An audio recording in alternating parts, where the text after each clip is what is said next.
This game versus Spurs was a complete mismatch. And I get the Wemby love, but after seeing buckets like this. And off Horford into Victor, he's ahead of the pack, he just puts it over Derek White. 50% shooting on a Nerf hoop, to me, just isn't good enough. Yeah, homie, you got it wrong. Homie ain't getting on, just this homie got a song. In this video, we'll talk about the Celtics demolishing the Spurs, and also talking about the undermanned win versus the Raptors that I did not, unfortunately, get a chance to cover. But first, I'd like to welcome you to Doing It for GP. Make sure to like, subscribe, comment if you like the content, and if you so choose, scan the QR code to donate to the channel. And with that, this is your Celtics news break. Let's take this walk. The Boston Celtics played their first game versus Wemby and his team, and they crushed their souls.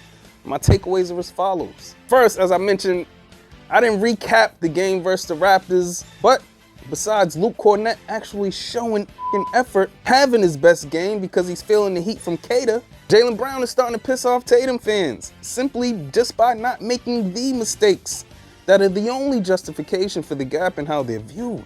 And calm down, I understand he had 7 turnovers, so has Jason this year, but they were mostly attempting to play make for others, like 2 of them with him Jaylen doing too much type turnovers.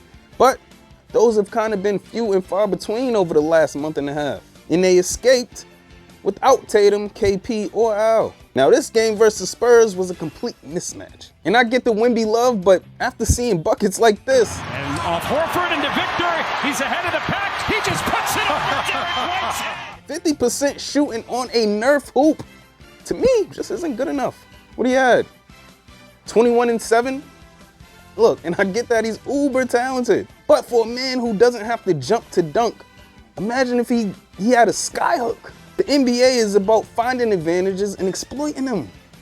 Get his big ass off the perimeter. And as for the Celtics, I'm gonna highlight the 3 starters, the 3 that scored in double digits, but also this bench player.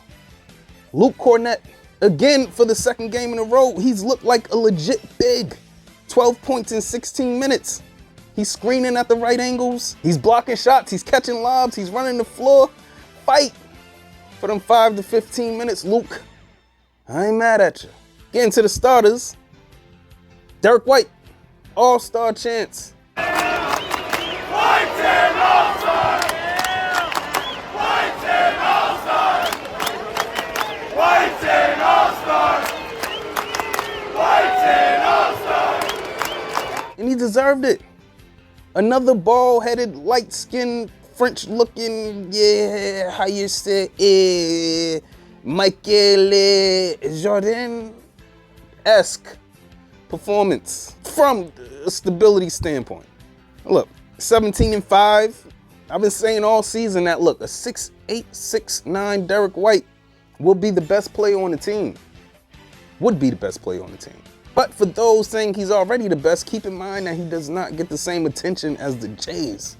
And as for the Jays, Jason Tatum first. Very efficient, 25 and 6. And when he's efficient, his ball stopping, triple threat setup on offense type of style looks good and within the offense. But when he's off, it only looks bad because you can then see the type of shots he's taking. If JT's not gonna play fast, he has to get his ass on a block and attack from there, way more. And as for JB, very efficient, 24 and 6. And everybody's pointing out correctly, I would say, that JB's playing the best ball of his career. The difference between y'all perspective and the one I've had since starting the YouTube 4 years ago when Kyrie was a Celtic, which has also kind of been the perspective that Jalen's had, is that he's never really been given the opportunity to prove that he can do what he's doing because he's always been asked to be a finisher. Many, starting with Brad Stevens and trickling down into this bitch-ass fan base, really only had Jalen sailing as a 3 and D, and y'all still judge him on the curve. He's currently beating that stupid shit out of y'all. No Drew, KP the Unicorn had a so-so game against Wemby the Alien, but it didn't matter. Celtics are 26 and 6 and the best team in the league. Till next time. You and your niggas be on the block clock like he ain't got shit to do. It's an off night. For y'all, every night is an off night. Hustle is swag, but you can't get your guap right.